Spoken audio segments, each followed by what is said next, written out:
पुण्यात आणि विशेषतः घाटमाथ्यावर पावसाचा जोर सलग कायम आहे। या मुसळधार पावसामुळे आज पहाटे 3:45 खडकवासला धरण पूर्ण क्षमतेनं भरलंय। धरण ओव्हरफ्लो झाल्यामुळे तिथून तब्बल 14,393 क्युसेक वेगानं पाण्याचा विसर्ग मुठा नदी पात्रात सुरू करण्यात आलाय।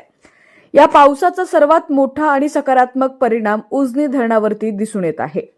काल रात्री 1:30 उजनी धरणाने मायनस पातळी ओलांडलेली असून धरण आता प्लसमध्ये म्हणजेच उपयुक्त पाणी साठ्यात आलेलं आहे।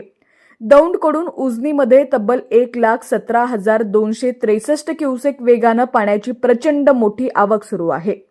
धरणाची पाणी पातळी 491.400 मीटरवरती पोहोचलेली आहे।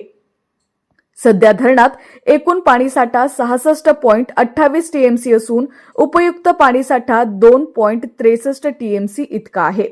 उजनी धरणाची टक्केवारी आता +4.90% पोहोचलेली आहे। विशेष म्हणजे गेल्या वर्षी याच दिवशी उजनी धरणात तब्बल 98.90% इतका उपयुक्त पाणीसाठा होता। त्या तुलनेत यंदा पाण्याची पातळी कमी असली तरी दौंडमधून येणाऱ्या 1,17,000 क्युसेकच्या विसर्गामुळे उजनीच्या पाणी पातळीत आता अत्यंत वेगानं वाढ होणार आहे। सध्या उजनीतून कोणत्याही कालव्यात, बोगद्यात किंवा नदीपात्रात पाणी सोडण्यात आलेलं नाहीये। सर्व विसर्ग शून्य आहे। तर ही होती उजनी आणि खडकवासला धरणाची आज सकाळची ताजी अपडेट। दौंडमधून येणारा पाण्याचा प्रचंड मोठा प्रवाह पाहता आगामी काही तासातच उजनीच्या पाणी पातळीत आणखी लक्षणीय वाढ अपेक्षित आहे।